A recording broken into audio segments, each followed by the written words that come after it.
we can only question and then endorse or turn it down in full. So the next speaker is Ms. LaCourte.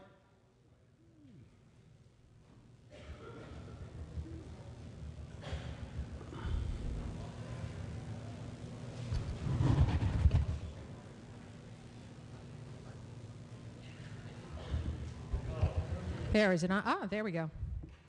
So, Annie LaCourte, Precinct 15. I'm probably being a little uptight here, but I just want to clarify for everybody, because it felt a little muddy to me, that the CDBG program, when those funds get expended, it is on a reimbursement basis. You have to show that you spent the money for the purpose for what it was allocated, and then a check is written to reimburse you for that.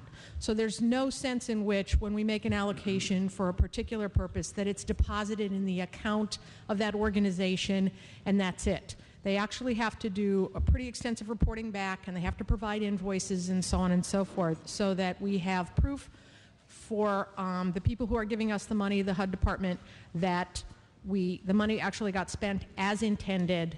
And that's really the answer to the question on the athletic scholarships, is that we are waiting for the reimbursement request to be filed so that we can give them the money.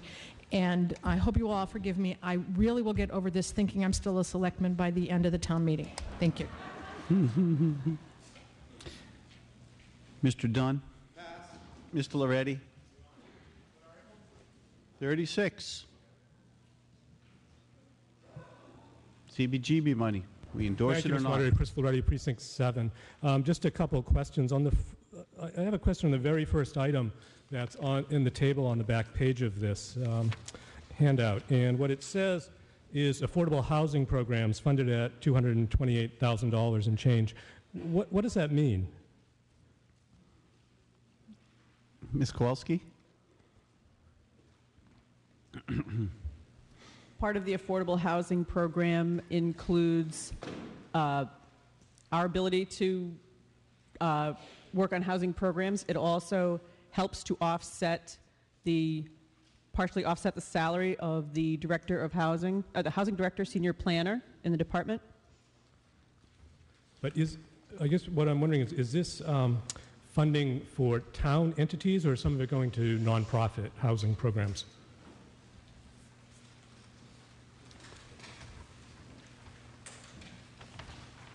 Some of it goes to both. Some of it goes to a town staff position, a partial position, and some of it goes to foster affordable housing programs. Some of it will go to the Housing Corporation of Arlington, okay, who put in a request. So their request is part of that top line item, is that Item correct? 1, that's right. Okay. I guess I would ask Mr. Moderator if it's possible. I have, it's a bit of a source of annoyance to me sometimes in town about the way that nonprofit organizations are confused with town entities. And I would ask, whenever we're funding items that include nonprofit entities, that they're clearly identified as such and not mixed in or described or grouped with funding that may indeed be going to true town entities. Just one other question, and this is under planning. The first item under planning is comprehensive master planning, funded at $52,000. I thought I saw somewhere, and I can't find it now, it might have been in the Finance Committee report, a line item for $75,000 for a master plan. And I'm wondering if this $52,000 is part of that $75,000, or is it additional? Ms. Kowalski? That's in addition to this allocation. Okay. Thank you. Thank you. Mr. Judd?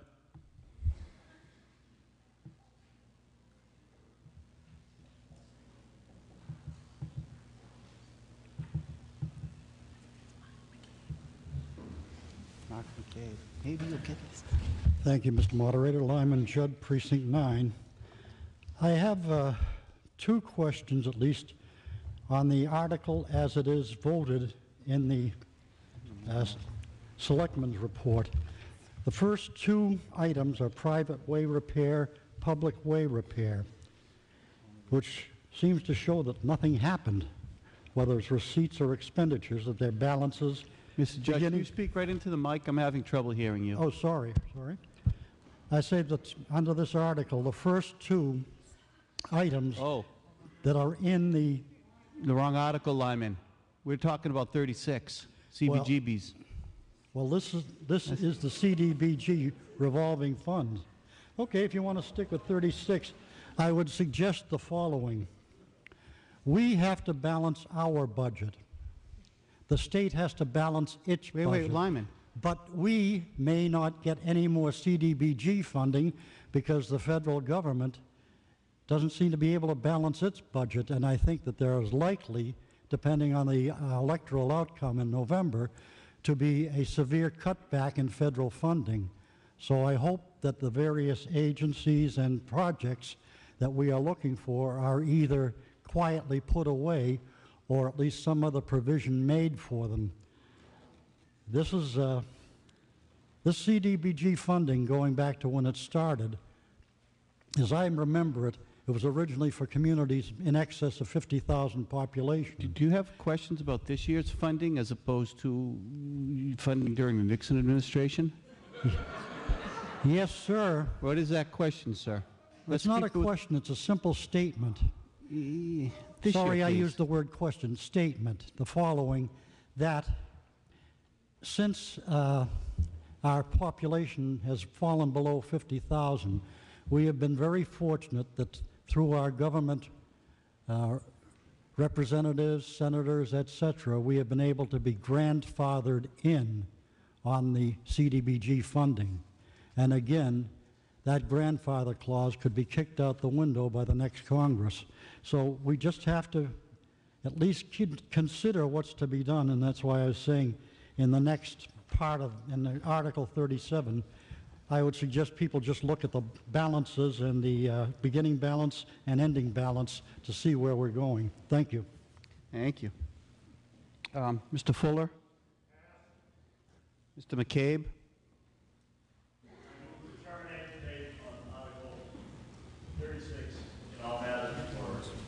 Okay, motion.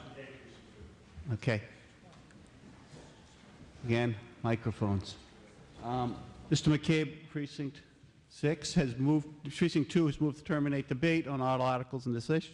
All issues under this article. All in favor, please say yes. Yes. Opposed? No. Debate is terminated.